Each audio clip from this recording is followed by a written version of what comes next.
Hello, everybody, and welcome to another episode of Hot Mess Podcast. I am your host, Matilda Johnson, and today we are getting messy. Before I start off this today, wow, your girl just had a glass of wine, if you couldn't tell. Oh God, we're off to a really good, fun start with this one, aren't we? Before I start this episode, I just wanted to say thank you to everyone who tuned into last week's episode. It has had some crazy good reviews. I've only heard good things, which, to be honest, surprised me because obviously it was something that I was quite nervous about putting out into the universe. If you haven't listened, my previous episode was the Real Life Dance Academy, where I talked about my past life, if you will, my previous experiences about being a full-time dancer and what that was like for me. And yeah, I was thinking I would get some bad reviews, but I've only heard good things, which is a blessing. I thought I was close to getting a bad review, but I think I kind of stopped somebody in their tracks from leaving a nasty message. Kill them with kindness, as Selena Gomez would say. Speaking of Selena Gomez, the world will know peace now since she and Hailey Bieber have been photographed together, but that's another story. But anyway, thank you to everyone who tuned in to last week's episode. And speaking of last week's episode, just while I'm at it, there will be definitely more where that came from. I've decided that because it was such a well-received episode, I will be discussing my experience as a dancer more in the future. And I'm also going to be having some guests on to discuss their own experiences as well, which I'm very excited about. All right, let's get straight into it then. So today, my weekly wrap. All right, so my TikTok feed is a lot of, I feel like House of Dragon fans or just really horny people will relate to this, Negroni Spagliato with a little Prosecco in it. Oh, I can't. I went to order that drink the other day though, and I just got too nervous. It sounds too alcoholic for me in my weak stomach. But anyway, absolutely stunning. I love the cast of House of Dragon. I just watched the newest episode. Nothing can quite level how mad it made me, but whatever. My TikTok feed is also a lot of Matty Healy from the 1975. I'm not quite sure how I got onto Matty Healy TikTok thirst TikToks, but I'm not mad about it. He's a very lovely man to look at and to listen to.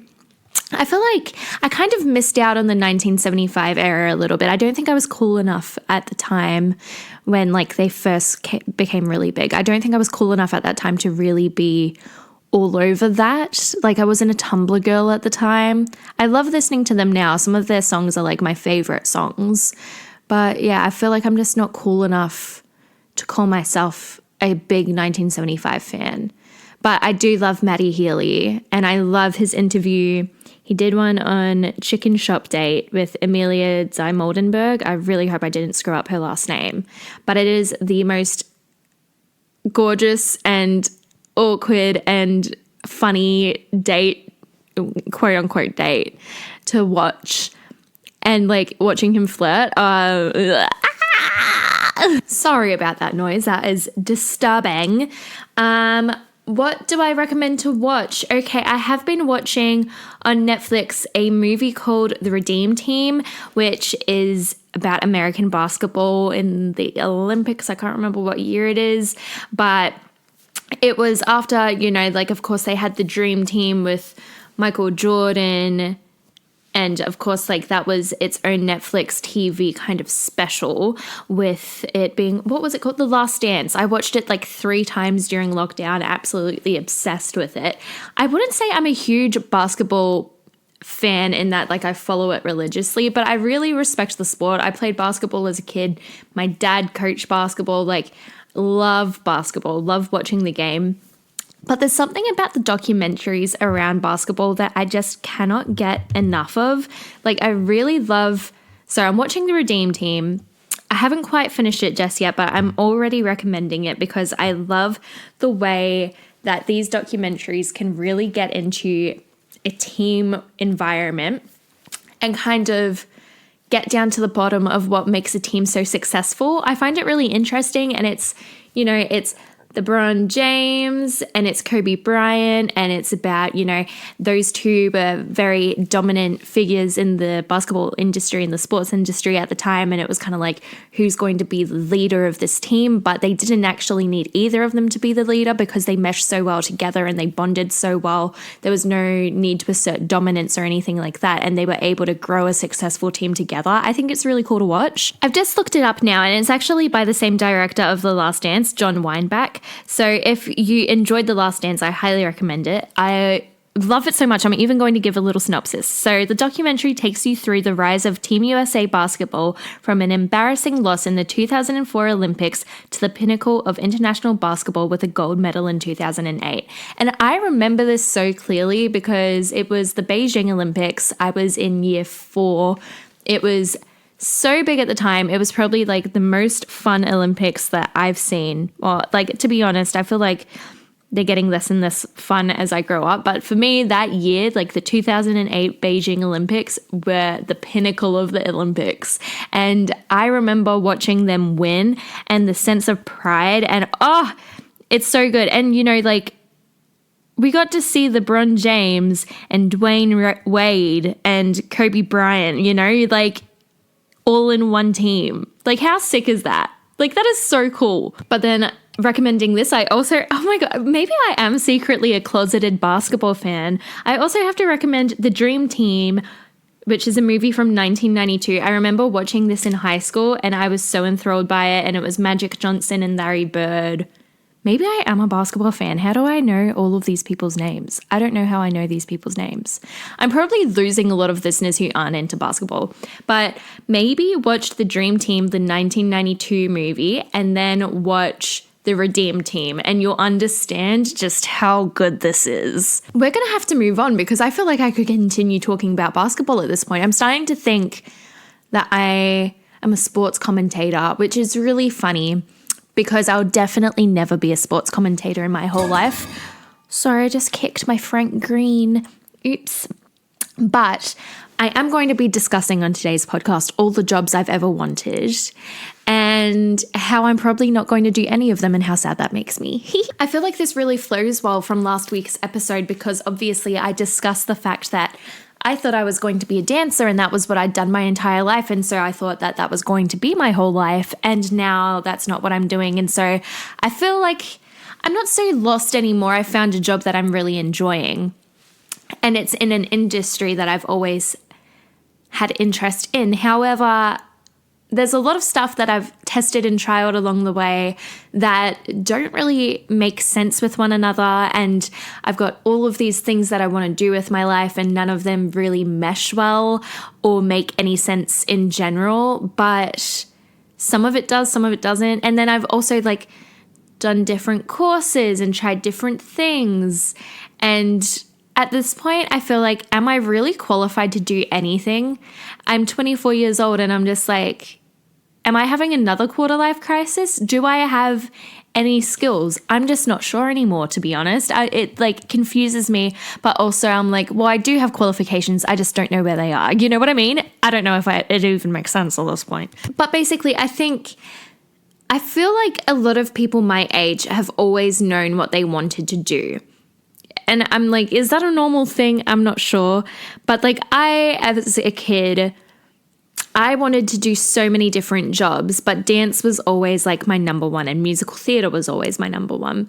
But I remember, I think it was around year 5, I had this teacher and I think it was once a month, she would make us stand up in front of the class and say our names and say what we're going to be when we're older. And it was kind of I guess looking back on it now, maybe it was kind of a form of manifesting she was having us doing, because the same people would get up and be like, my name's Jessie and I'm going to be a firefighter, or my name's Brooke and I'm going to be a personal trainer. And then I look at these people now and they're actually doing that. And I'm like, whoa, were we doing manifesting at a young age and didn't even realize? But I found it really weird because people would stand up around me and say so confidently what they were going to do. And then the next month would come and they would say the same thing again. And the next month would come and they would say the same thing again. And each month mine would change and people would laugh. Like, I remember like my friends around me giggling because they're like, oh, Tilly, like another job, really? Because like my best friend at the time, her name's Emma. And I remember she was a year 5 and she would so confidently and boldly say, I'm Emma and I'm going to be a nurse or doctor for the Medicine Sans Frontières. And I was like, Queen, slay, mama. And she's currently studying, I know this now, and it may not be directly in medicine. However, it is in helping disadvantaged communities, which is kind of what the Medicine Sans Frontières do. And so I feel like she has followed that path. And I'm like, what? Like, it's just crazy to me that people from such a young age have such strong ideas of who they're going to be when they're older. And I think I always had issues with that. So basically, I remember I would stand up in front of class and say stuff like, I want to be a wedding planner, or I got strongly influenced by Indiana Jones for a long time. And so I was convinced I was going to be an archaeologist. And then it was a marine biologist. And then it was a zoologist. And get this, I didn't even study any form of biology or science in high school. But I was convinced that that is what I was going to do. But I think I would like come up with this list, and then at the end of it, I would like always come back to dancing or musical theatre. So I'm lucky in the fact that I did manage to turn my passion into a career for at least a short period of my life. And I'm grateful for that. However, now that I've made the decision to not continue down that path, I think it's like kind of allowing me to discover new things of interest or like potential career opportunities. For instance, currently I'm working in the fashion industry and I'm loving it. And it's a lot of organizational skills, it's a lot of styling, it's a lot of communication and working with individuals. And I really love that because I feel like style is very personal and fashion is very personal. Like, people would say it's a materialistic industry. It is. However, everyone has their own sense of identity, and helping them with their fashion helps them with their sense of self and their confidence and stuff like that. And I think it's really empowering. And I find it really empowering to help somebody find their confidence in their appearance. I think it also stems from the fact that I've not always had confidence in my appearance. And so helping somebody else feel confident and comfortable in their own skin makes me feel so happy. So I'm incredibly grateful to be working in this industry because I like helping people in that sense. But now that my sister is also an engaged woman, she's a fiance, she got that diamond on that finger. Oh God. Now that she's planning a wedding, I've gone full speed ahead with this and I'm sliving, if you will. And as a kid, I really wanted to be a wedding planner as well. So I think I'm finally getting to like dip my toes in the lake of wedding planning. And it is so much fun. So basically, she asked me to be her maid of honor. And your girl is honored. I'm very excited about this. If you could not tell from my enthusiasm talking about it, I am so beyond excited for my sister to be getting married. And so, like, they've been engaged for what, like a week and a half now, let's say.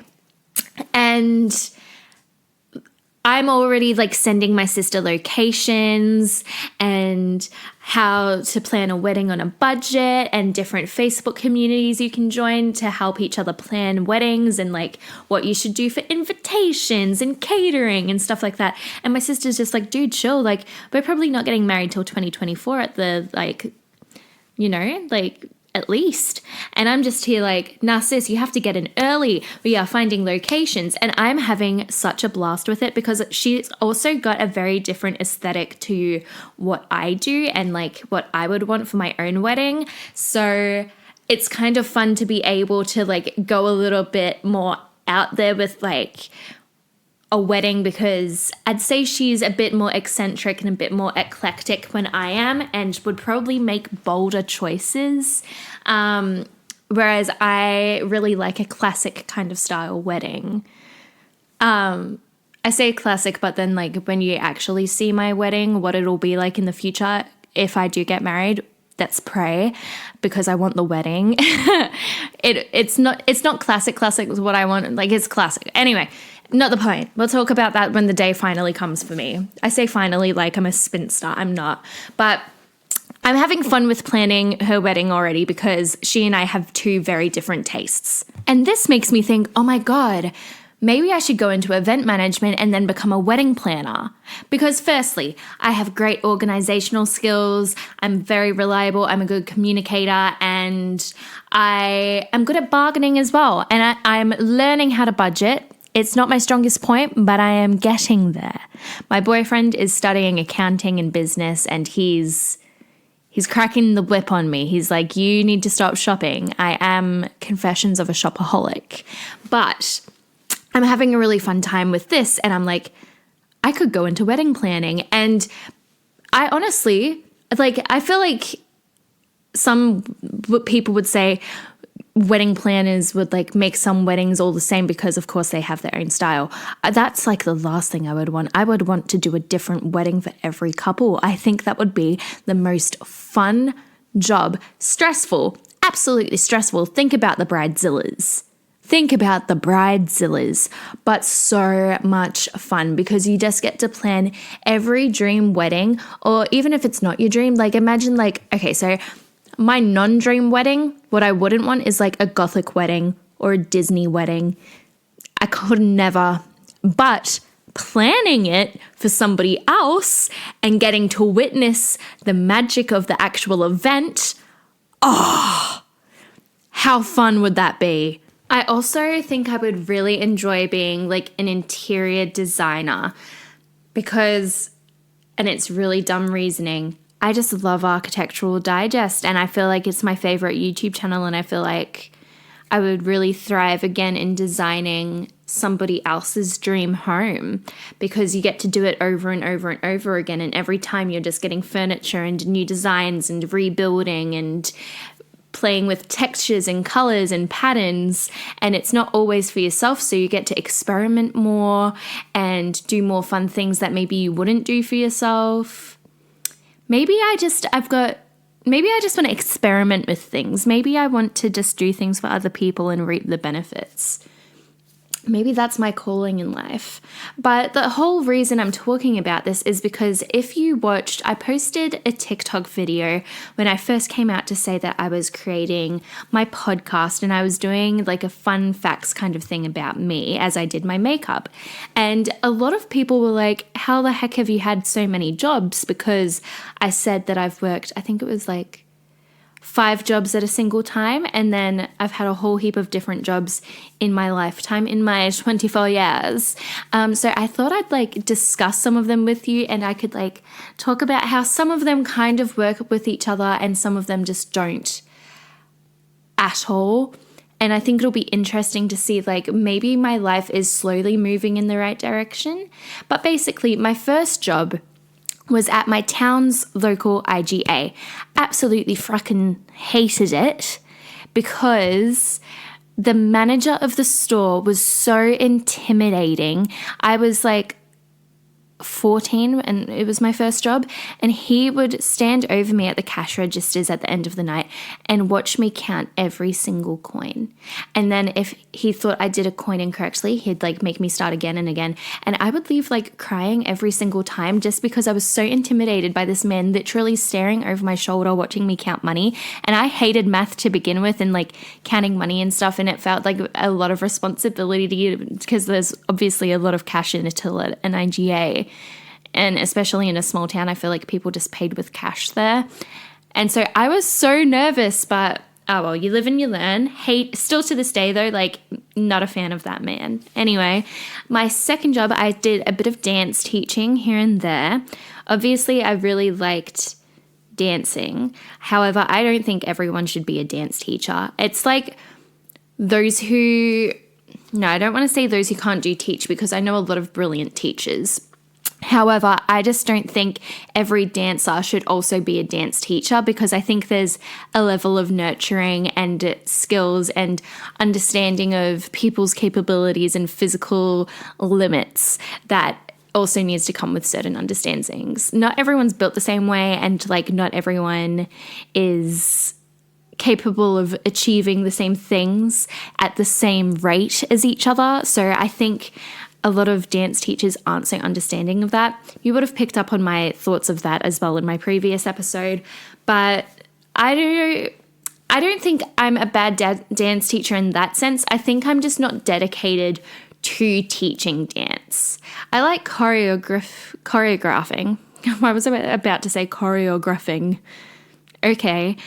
I like choreographing. However, I don't find a lot of joy in it. I think for me, I like to see the finished product. I think that I see the beauty in the finished product. However, piecing it together, I find very frustrating.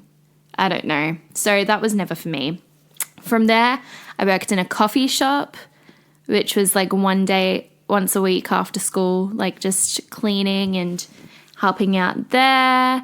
And then moved to Melbourne. I got into children's entertainment when I started at my dance school, like my full-time course. They got me into children's entertainment. Sometimes that was really fun. Honestly, I've got a lot of funny stories about working in children's entertainment because you do get a lot of different experiences. I think for me, it taught me how to manage crowds, how to manage crazy parents, because at the end of the day, working in children's entertainment is more about the parents than it is about the kids, because the kids, they don't really care. They see the Easter bunny and they're excited, you know what I mean? But the parents, they're the ones who are like, my daughter didn't get enough time with the Easter bunny, and it's like, move over, we've still got like 500 more people to see today. Sorry that your child is so much more important than everyone else. That was like one of the things that it was like really frustrating with, is understanding how to manage crowds and how to communicate with people who have a sense of kind of entitlement about their needs and like having their needs met. Also, like trying to explain to people that you're not a babysitting service just because you're providing a form of entertainment. That was always frustrating. I also worked in nightclubs. I've worked for a few different companies in nightclubs, in booth hosting, dancing, being like a promotional person. I was a door bitch at a nightclub for a while. And some places I had good experiences, some places I had not so good experiences. I think it's all about like the leaders of the companies and how they treat their staff as well, making sure that they feel safe in their environment.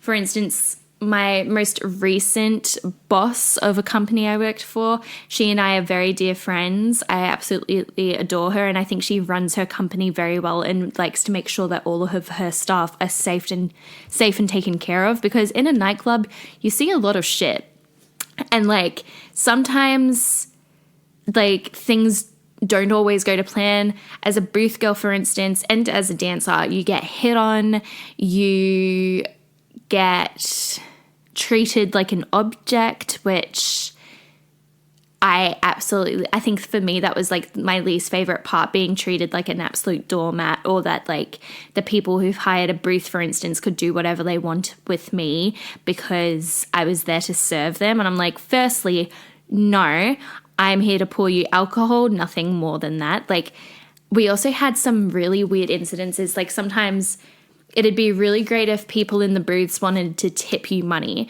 Sometimes you'd get a lot of money in a single night from that. One night I made like $500 just in tips, sometimes more than that. But then there would be other times where people would want to tip you in recreational, naughty things instead of money. And it's about like asserting your boundaries and being like, no. Like, I know there were people who would accept recreational naughty things, but I was more interested in the money. And also I'm not really a user and abuser of those kinds of things. If you are, like, good for you. I'm just kind of terrified of the repercussions of stuff like that. So I was like, no, thank you. Give me your cash. Thank you. Thank you very much. Give me your 50s. Give me your hundies. So I learned a lot in that I had to like assert my dominance, assert boundaries, kind of be more badass in a way. And it sounds really weird to say that, but like learning how to use my personality to my advantage and knowing where it was a disadvantage and stuff like that as well. I think I've got a very young looking appearance, and sometimes people would use that to try and take advantage of me. And so it gave me like a bit of an edge with my personality in that I had to learn how to act a certain way with certain people and kind of be like, no, you don't mess with me like that. Like, I may look young, but I'm not stupid. So that was always a good learning experience. Outside of club work, I worked in restaurant management, which, look, I'm going to say it. Hospitality is one of the most difficult industries you can work in because at the end of the day, people will never be totally satisfied with their food because everyone has such different tastes and different expectations and stuff like that. And then on top of that, I like being in management, I was also having to take care of staff who were, a lot of them, it was actually their first job. So it was like taking care of quite young staff and making sure that they knew this wasn't just like an after school activity. This is a career for a lot of people. And making sure that they were on top of it and making sure that they were providing a good service. And so that was really interesting, like learning how to manage a team for the first time. And I really enjoy that side of it. I really like being able to delegate tasks and make sure everyone's comfortable in the workplace and kind of having a say in making sure that everyone's okay with what they're doing as well. I think that's where I find enjoyment in making sure that like people come to work and they're enjoying work and like that they're in a good and safe environment for themselves. And ultimately, that was also the reason I left that job, was because I didn't think it was a mentally healthy environment for me to be in. And I also saw a lot of disrespect towards other people. And towards the end of that job, I just couldn't take it anymore. And I really decided to go out with a bang with that one. I left like a really big handover notice for the company in an email, and I basically outlined like all the disrespect. And it wasn't just disrespect, it was like quite discussing things, including racism, sexism, homophobia. I outlined all of it and was just like, this is not good enough and it's not what your company stands for. And if you want to improve, then this is where you need to start. Unfortunately, what I know of that company now is that things haven't changed.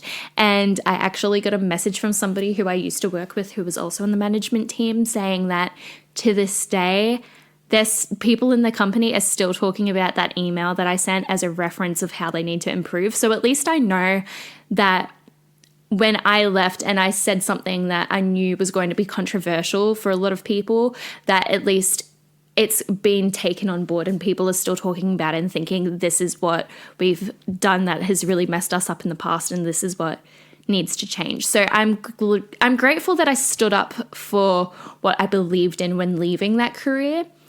However, I also, like, I know it's not my place. Like, I shouldn't have to feel bad for leaving the people behind that I did, but I don't think, I feel sad knowing that there are a lot of people still stuck in that career who feel like they can't leave and like knowing it's not a good situation to be in. After that, okay, so this is a really fun one. I worked in Magic Mike Live. And when I say this, everyone's like, you were a stripper? I wasn't a stripper. No disrespect to people in the sex work industry. It's a really intense industry to be a part of, but I personally was not a stripper. So basically, I got the job with Magic Mike Live, which is Channing Tatum's live show. When they came to Australia, they were doing the tour and they were bringing it to Melbourne. And basically, it was just after COVID. So they needed people to be audience plants because they couldn't bring audience members on stage for health and safety reasons. And so basically I was hired to be front of house in the management kind of side of things and making sure that people were like allocated the correct seating, stuff like that. So I was meant to be in the front of house team. And then they knew I had prior dance experience in performing arts and stuff like that. And so I was offered a job as an audience plant, which was great because then that meant I was on a performing contract. So that was like a pay rise, and it also meant that I got to be backstage and see like all the backstage kind of stuff, which was really fun because I obviously having the dance background, that's kind of where I thrived. And then I got to meet all of the cast and get to know them all really well. A lot of them are now doing the show in Miami. So that's really cool, and like being able to see how it's developed. But basically with the show itself, I would get brought on stage for the lap dance scene, and I would receive lap dances like 5 nights a week. And then I would also, there was like a few different lap dance scenes. So there was like the main lap dance scene, and then there was like their performance section where they did like a whole musical number. There was a singer, there was a guitarist, there was a drummer, there was a pianist, stuff like that. And I would go up on stage sometimes to do the piano section where I'd lie down on the grand piano and the guy playing Mike would like grind on top of me. Or the drum section, I would like sit on the drummer's lap while he played the drums pretty much. Or there was like also the candy shop scene. I was like the understudy for the girl who did this. So there were 3 of us who were chosen to be the audience plants. But there was the main girl who did the candy shop scene because her boyfriend was in the cast. So they had a level of comfort about her doing it because she felt like she really knew the guys in the show really well. So, which made sense. But then I was her understudy and I never actually had to do it. But basically she had to lie down on like the bar, which was set up. Like it was like anyway, so there was a bar. She would lie down on the bar and one of the dancers would pour whipped cream on her torso, like her tummy, her neck, like chest, and then on her wrist, and he would lick it off her body. And then she would like pretend to lick some whipped cream off him as well. So that was a really fun job to be a part of. Probably like one of the most fun jobs just because it was so wild and out there, and like it was in the industry that I was a part of at the time, and I got to meet a lot of people, and it was just a lot of fun. And I got to see the show as well, like every night. And yeah, it was a brilliant show, and I would 100% go and see it as an audience member, and I would recommend it to anybody who's got one in their city. Like absolutely amazing show. And then after that, I got my first job in fashion just as a retail assistant, and I really loved it. I love all the people still who work for that company, and then I decided to quit that job so I could travel around for a bit, and now I've got my current job, which I have already said I absolutely adore. I think what I like the most about my current job is that, again, I'm in management, and so I'm working amongst a team that I really love. I love all the people I'm working with, and we're all really good at communicating, and it's kind of been nice to be able to set my own kind of ground rules for my expectations of a company and stuff like that, because I don't know, it's nice to kind of be able to understand people's needs and be like, this is what we need from each other. This is the respect levels we need. This is what we need to understand of one another. It's nice to be able to like lay down the law in that kind of aspect. But this being the title of being underqualified for life, I just find it really interesting that I've had all of these different positions, and now I'm in a management role, for instance, and the only real qualifications I have are my Year 12 certificate, a certificate for in dance, and a diploma of musical theatre. And so it's kind of like, how did I get to where I am? I don't really know. And I feel like my goal is to just continue growing within either like the company I'm currently with or just in my own personal career as well. Obviously, this is now my own business too. So it's really cool to be able to say that I own a business. And then on top of that, it's kind of nice to be able to see like where I can go outside of this as well, because obviously I've had so many different career changes already. It's kind of like, well, where else can I broaden my horizons, even if it's just like in a passion project, because not all of my job choices have turned out to be careers. I kind of love what I'm doing now, and I really want to see where I can go with it, because it's already opened a lot of amazing opportunities up for me. But yeah, it's just like a fun what will happen next kind of scenario. But I also find it funny being like underqualified for life because, look, I'm currently studying a diploma of nutrition, and this is kind of funny and it's such a flex. I did a certificate, I did a course at Harvard University during lockdown. She a Harvard girly. I got the jumper, and that was in justice, like human rights and stuff like that.